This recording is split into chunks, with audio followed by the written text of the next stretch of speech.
Assalamu alaikum. My name is Ahmed Raza. Today our subject is biochemistry. We will start our chapter carbohydrate metabolism. In this chapter, first of all, we will discuss about the general and the basic concept about the metabolism. Metabolism is the interconversion of chemical compounds in the body.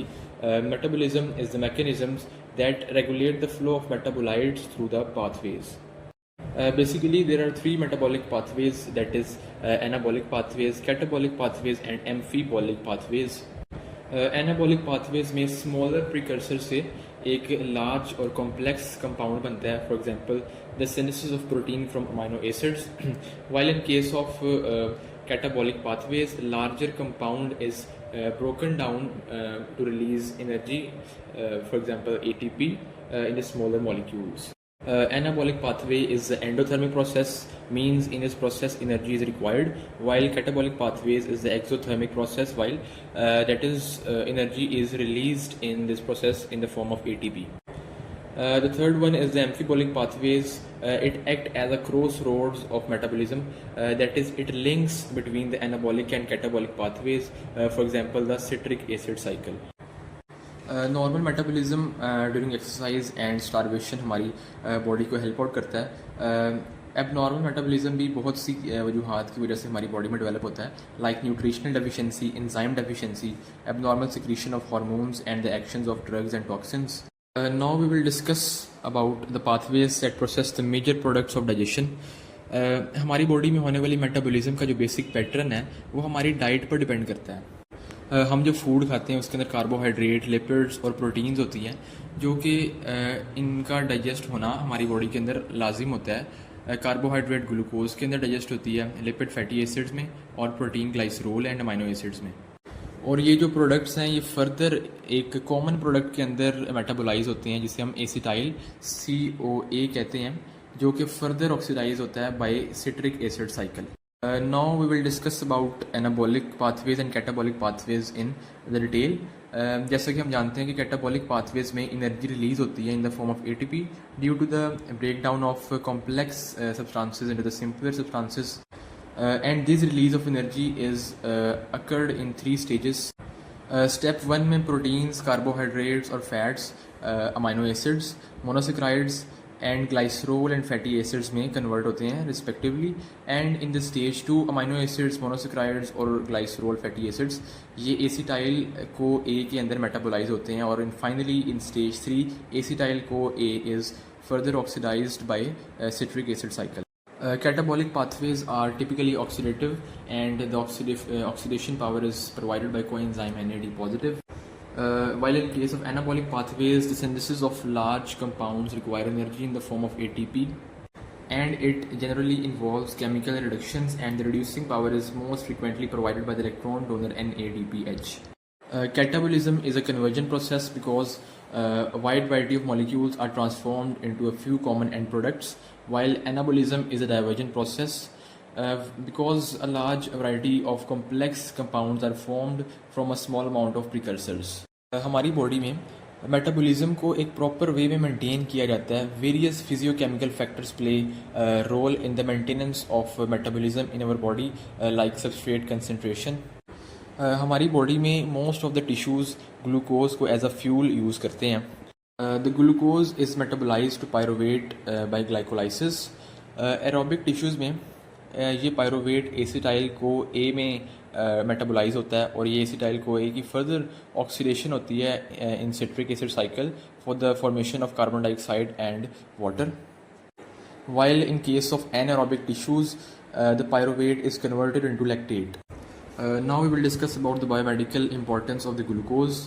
Our brain cells uses energy in the form of glucose. Glucose is central to all of metabolism. It's a universal fuel for human cells.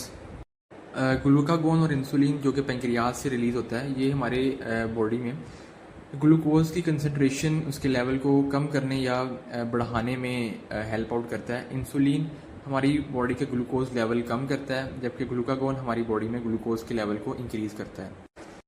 Here the most important thing is that erythrocytes, means red blood cells, which lack mitochondria, are completely dependent upon anaerobic glycolysis to meet their energy demand in the form of ATP. लेकिन अगर हम glucose की further oxidation करना चाहते हैं इन pyruvate, तो इस process के लिए ऑक्सीजन और माइटोकॉन्ड्रियल एंजाइम सिस्टम्स का होना बहुत ज़रूरी है, जिनके नाम हैं the pyruvate dehydrogenase complex, the citric acid cycle and the respiratory chain.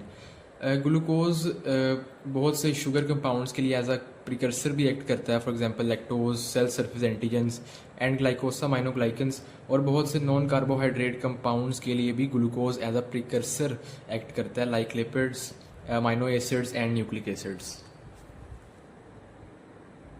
लेकिन वो कंपाउंड्स जो वाइटामिन्स, एसेंशियल अमाइनो एसिड्स और एसेंशियल फैटी एसिड्स से मिलकर बने होते हैं, वो ह्यूमन बॉडी के अंदर ग्लूकोज के ज़रिए से सिंथेसाइज नहीं हो सकते।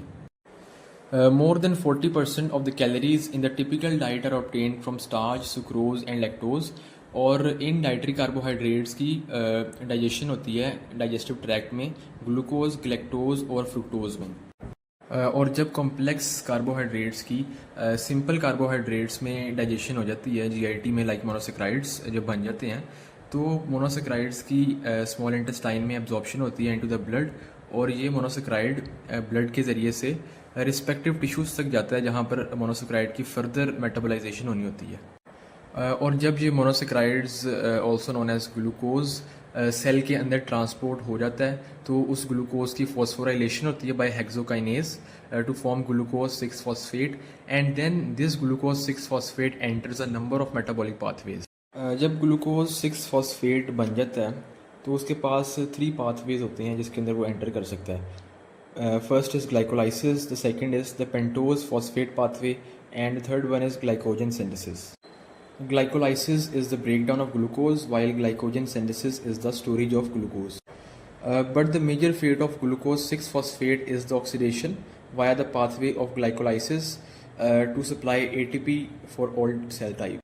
अब 2 टाइप्स ऑफ सेल्स होते हैं, एक वो सेल्स जिनके अंदर माइटोकॉन्ड्रिया होता है और दूसरे वो सेल्स जो माइटोकॉन्ड्रिया लैक करते हैं। जिन सेल्स में माइटोकॉन्ड्रिया होता है वो तो अपना ATP ग्लाइकोलाइसिस, एरोबिक ग्लाइकोलाइसिस के थ्रू भी बनाते हैं, और सिट्रिक एसिड साइकिल और इलेक्ट्रॉन ट्रांसपोर्ट चेन के ज़रिए भी बनाते हैं। लेकिन वो सेल्स जिनमें माइटोकॉन्ड्रिया लैक करता है वो टोटली एनएरोबिक ग्लाइकोलाइसिस पर डिपेंड करते हैं। फॉर एग्जांपल जैसे कि ब्रेन सेल्स हैं, उनके अंदर माइटोकॉन्ड्रिया होता है तो वो ग्लूकोज को कार्बन डाइऑक्साइड और वाटर में कम्प्लीटली ऑक्सीडाइज कर सकता है through citric acid cycle to gain energy. Glycolysis और सिट्रिक एसिड साइकिल के प्रोसेस के दरमियान जो इंटरमीडिएट कंपाउंड्स बनते हैं वो अमाइनो एसिड्स और ट्राई एसाइल ग्लाइसरोल्स की सिंथेसिस के लिए भी एज अ प्रिकर्सर वर्क करते हैं। Now we will discuss about hyperglycaemia. जब हमारी बॉडी में ब्लड ग्लूकोज लेवल इंक्रीज करता है तो इसको कम करने के लिए या तो ग्लूकोज को ग्लाइकोजन में कन्वर्ट कर दिया जाता है या ग्लूकोज को fatty acid mean triacylglycerols में कन्वर्ट कर दिया जाता है ताकि ब्लड में ग्लूकोज का लेवल कम किया जा सके। So we can say that the pathways for glucose utilization as a fuel cannot be considered totally separate from pathways involving amino acid and fatty acid metabolism.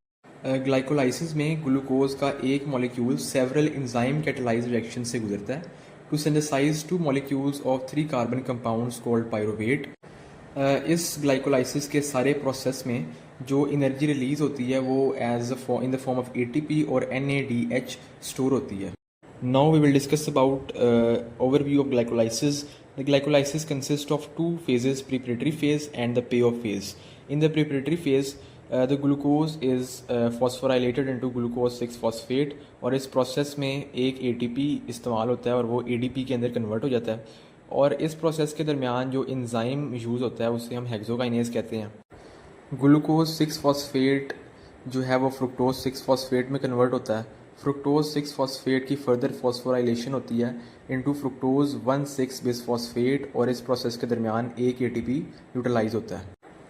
Fructose 1,6-bisphosphate की further conversion होती है dihydroxy acetone phosphate में, लेकिन dihydroxyacetone phosphate फ़ौरन glyceraldehyde 3-phosphate में convert हो जाता है through triose phosphate isomerase enzyme. In the preparatory phase of glycolysis, 2 ATP molecules are utilized, and the common end product of preparatory phase of glycolysis is the glyceraldehyde 3-phosphate.